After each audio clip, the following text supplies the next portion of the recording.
Hi, welcome to the garden. Yep, this is my garden. It's the end of February and has now beaten the record for the most snowfall in the state of Minnesota, I guess forever. But I guess this is what we expect in Minnesota, right? In the Midwest, Wisconsin, Michigan, we live for the snow. So I keep telling myself.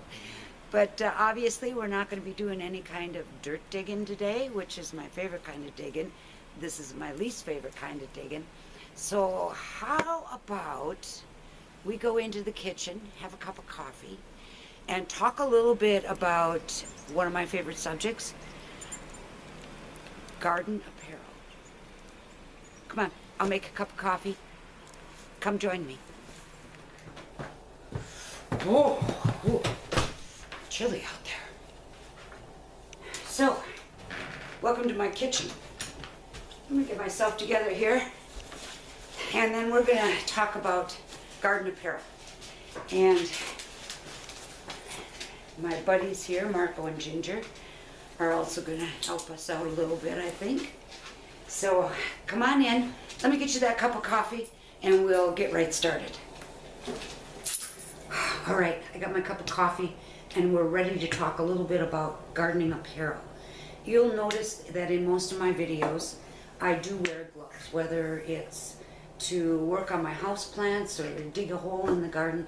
I prefer to wear gloves just for the safety of my hands. And here I have my big green bag of garden gloves. There they all are. I like to keep them in my horticulture bag. And the first pair on the top here is a pair of rose gloves. You might have recalled that I wore these gloves when I was working on transplanting a very thorny houseplant that I have. They have little cushions on the palms of your hands, so it makes it a little easier when you're using pruning shears. That's not as rough on your hands.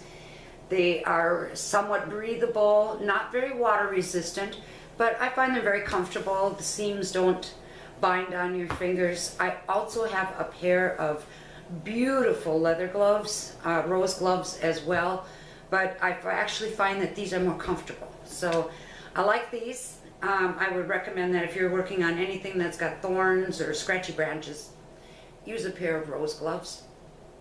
Really good investment. The next kind of gloves is my latex rubber gloves, and this is the type of glove that I use when I'm mixing pesticides of any kind, whether it's insecticidal soap or fertilizers or whatever I'm mixing. It's behooving to you to wear a pair of decent leather gloves to keep your hands safe and to avoid dermal or absorption. Not this kind of glove. Now, this kind of glove is good for, polishing the silver or whatever, but this is the type of glove. The heavy latex glove is what you really need to be using when you're mixing any kind of pesticides. So there's glove number 2.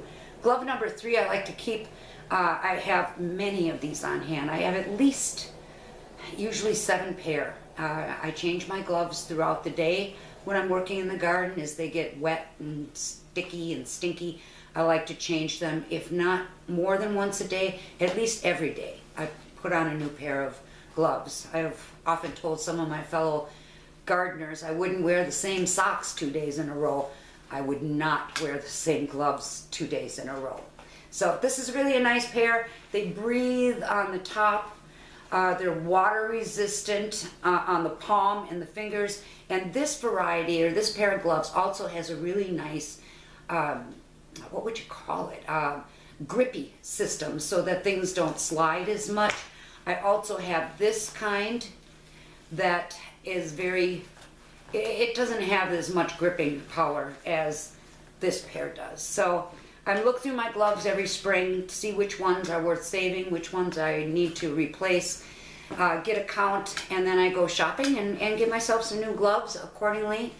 So I have them around for the gardening season. So that is going to take place real soon. This is a pair of gloves that I have, and many of you will recognize these as bicycle gloves. They work very well because the palm of the glove is very padded and protected. So if you're doing heavy digging or wheelbarrowing, it's nice to have something with a little extra cushion in it. I feel that it relieves some of the pressure that your hands absorb. One other kind of glove here, this is a cutting glove. This is one that I use when I'm working on my shears. Anything with a sharp blade, it will not stop the blade from going through, but it'll slow it down. So this is a nice glove to have when you're working with anything sharp. And when it's cold and chilly out, it's nice to have a little pair of baby mittens. That was a joke. This wonderful little invention is a handkerchief that's folded over, sewn together, and is filled with a water polymer. And in really hot days, June, July, August, September, whenever it's really hot, you soak this in ice water and the polymers will absorb the cold water. Put it around your neck and it helps cool you off. So, and it looks cool. So there we're going with the glove thing. That's pretty much all I have to say about gloves. So let's talk about hats.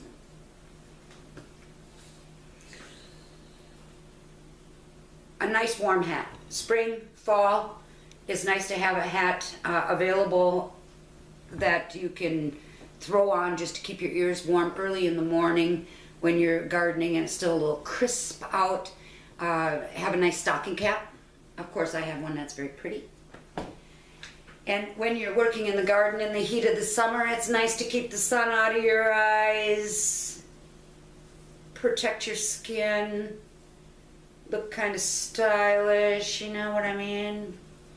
This is an awesome hat, and one of the things that, this is actually a garden hat. It's sold as a gardening hat. And this one is adjustable in the back with a Velcro, so it will fit whatever size noggin you have. I have a very small head, so that's an issue with me. And it also, if you hear the Velcro remove, this is a little sweat pad. So when you're working in the garden and the sweat's running down your face, this will help absorb some of the sweat and keep it out of your eyes. And it just Velcros right in to the brim of the hat. When it's wet and dirty, you take it out and hand wash it, hang it up to dry, and then put it back in your hat again. So this is an awesome little garden hat. I really like this one a lot. The next subject, or the next area of gardening attire that I'd like to address is our knees. And most gardeners are on their knees more than they're standing up. So it's good to protect your knees from injury, keep it soft, avoid getting slivers or bruises from stones that you're kneeling on. And I normally wear a knee pad that I attach so that when I'm getting up and down off the ground, and this is gel filled, they're machine washable, hang them up to dry, don't throw them in your dryer, but they hang up to dry. Adjust according to the Velcro, so it fits just about any size leg, I guess. Very, very comfortable. There's also, I'm sure everybody is aware of the kneeling pads that you can just put down. You move them as you move your kneeling pad. And I have several of those as well. I just don't have them in the house right now. They're in the garden shed. So that's another option. I like this type that attaches to your leg. So like I said, I'm up and down, up and down, up and down. I don't have to keep grabbing my knee pads to go down the garden way. So invest in a nice pair of knee pads. Like I said, these are machine washable, line dry. I use them daily along with my gloves. So there's another one, knee pads. Do yourself a favor, be kind to yourself. Go out and buy yourself some nice knee pads. I find the ones that are rubber, that the contractors use in buildings and stuff, they don't work as well because they tend to tip and roll. So that's why I like one that conforms to the shape of my knee. Knee pads. Now let's go to our feet. I strongly suggest that every gardener wears a good, solid pair of shoes with arch support. You don't need to have steel tip shoes if you're not an industrial style gardener, but it's nice to have the support around your ankle and your arches while you're walking on uneven ground. I do have a very stylish and beautiful pair of garden clogs. I like them a lot. I keep them by the back door. So if I run out to cut a bouquet of flowers, or I need to take something out to the compost bin, or I'm just wandering around doing a little bit of snipping, I can wear my garden clogs. But when I'm really doing some serious gardening, I wear my tennis shoes. I have a nice pair of tennis shoes that I keep next to my bag of garden gloves, and that's the pair that I always wear in the garden. They breathe well, and they keep my feet safe and comfy. So one other thing, or one other area that I have not yet touched on are your basic clothing, apparel, t-shirts, vests, gardening pants.